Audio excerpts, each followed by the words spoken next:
Do you want to speak to the sympathetic nervous system states, the hypervigilance, and what that can look like and how people know they're stuck in it in terms of safety strategies? That's a really good point. When people ask me sort of, first of all, like, how do you get stuck in one or the other? And then how do we sort of understand that, and how can we notice when we're stuck in one and the other? And I wasn't always very good at answering this question because, in all honesty, I didn't even understand the second state. But first, how do we even get trapped and stuck in that place? And it's important because, again, I've worked in major mental health for almost 20 years, and for half of that, I worked at a pretty prominent mental health hospital, and I'd never heard of the nervous system.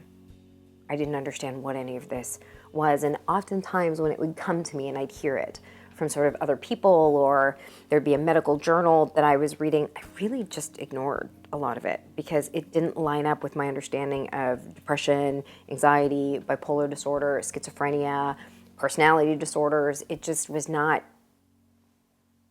even in our everyday vocabulary and discussions, which now, looking back at that, I think is bananas that we haven't put that together. And if it's in all the major mental health hospitals right now, kudos. I left that field a long time ago, and we'll get to that later. But when I first heard about how do people get stuck in those spaces, and I heard the word trauma, again, my old conditioning from working in the major mental health field was like, trauma is when like your parent dies, or when you're sexually abused, or when you're physically abused, or some massive major tragedy has happened to you. And that was always difficult for me to reconcile because for all intents and purposes, I'd had a pretty good life in the sense that my parents were married. They were still together in the home. There wasn't a divorce. No one had died. We did all the things that we were supposed to do. I went to summer camp. I went to school. I went to university. I babysat. I played sports. But inside the home and inside my family, and again, typical with most families, there's a lot of dysfunction. Not because anybody was bad, but because they themselves and all of the adults in our lives when we're growing up as children, they haven't done a lot of their personal work because, to be fair to them, it's a pretty new thing that everyone has a therapist. It's a pretty new thing that we all have space and time in our lives because the washer and dryer does all of our laundry, the refrigerator takes care of, keeping our food safe. I can flick a light switch and everything's available to me.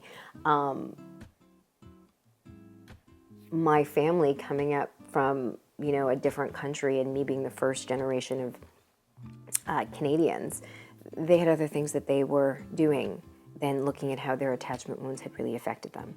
And so I do think that we need to be fair and balanced at some level when we start talking about all of the traumas that were inflicted upon us as children. That's not holding people accountable.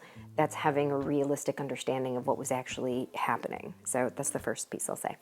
But then understanding that I had this sort of external life, but that trauma isn't necessarily the things that happen to you. Trauma is how the experiences and the events that happen to you now impact and change the way that you operate internally. And that's the space where I'm no longer responding from the parasympathetic part of my nervous system, but I've switched into there being a threat, and I'm not coming back to homeostasis and balance. And what was fascinating for me to learn about this idea of trauma, and I know that you've probably heard of like big T trauma and small T trauma. I don't really bother myself with a lot of that, I gotta tell you. It's like, whether it's like a massive sexual abuse or a sexual violation like a rape, or if it's a physical assault, or you're separated from your family, trauma is trauma to me in the sense that I'm no longer operating from a space of presence and awareness. That's what it is. I have to speak to that only because I've had the great honor to sit with hundreds, if not thousands, of individuals at this point, spanning a 20-year career, where I've heard the heartbreaking histories of how human beings treat other human beings. And regardless of how horrific the experiences are of the people that sit in front of me, 9 times out of 10, each and every one of them will say at the end of their heartbreaking story, but I know people that have had it worse. It could have been a lot worse. And I am always sitting there in fascination about the fact that people don't actually want to be stuck in victimhood that have experienced horrific traumas and horrific experiences of attachment. The first place that they go to is other people have had it worse. And that is a safety and a survival strategy. And especially if they're sitting in front of me, they're there because they want to take ownership of their life and move forward. The reason why I say that, though, that is really important about not necessarily having to differentiate big T and small t trauma is that does it really matter how bad it was for you or how worse it is for everyone else? This is your life, your body, your nervous system, your mind, your life to create with. Doesn't matter what we call it. I think that we've moved past the idea of having to quantify or judge how bad it really was. You're here in front of me, or you're in front of your therapist, or you're sitting in a psychedelic ceremony, or you're meditating, or you're beginning to buy yourself organic food, whatever it is that you're doing it is because you want a different future for yourself than the trauma that your nervous system got trapped in. So that's where I start there. Why is trauma such an important topic, though, when we talk about the parasympathetic, the sympathetic nervous system, or how you're now responding to life? Well, this part's fun and incredibly depressing and sad at the same time. We'll go with that. But human beings are the only mammals that can't crawl to their own food or comfort source when it comes to survival and safety when they're born. And that's not just like some small fun fact that you can say at a dinner table. It's incredibly important to understand that. When you're born, you are completely dependent on the adults in your life and the other human beings that are there. If those individuals don't keep you warm, don't feed you, don't move you from point A to point B, if they don't touch you, you ain't gonna make it. And you don't actually get your logical thinking fully formed prefrontal cortex that connects you to time and space until you're 25. Enjoy your beer at 18, but until you're 25, it hasn't fully come online. But what you do have when you're born is this incredible nervous system that is operating with your environment and giving you information. But because you don't have this fully formed logical mind that lets you know that your mother has postpartum depression, that lets you know that daddy's got to work, that lets you know that your family isn't available to you, but this beautiful human being is going to love and nurture you. You have no idea what's happening. Your nervous system is just taking in, will they love me? Will they care for me? Will they love me? Will they care for me? Will they love me? Will they care for me? And that's done energetically. So energetically, when you feel into mom and she's not there, when you feel into dad and you feel rage, when you feel into dad and you feel fear, when you feel into the doctor and they're not present, right away that nervous system is giving you information about you and if you're safe. And that's where you start to form who you are in the world. And then guess what we do? We send you to school. We send you to childcare centers. We send you to the park. We send you to the library. We send you everywhere. And again, more information comes in about who you are and how you're cared for, how you will be cared for. And that's where we start developing these very young primitive beliefs around, do I have value? Am I lovable? Am I good enough? And the reason why this is important is that think about other adults in your life or yourself.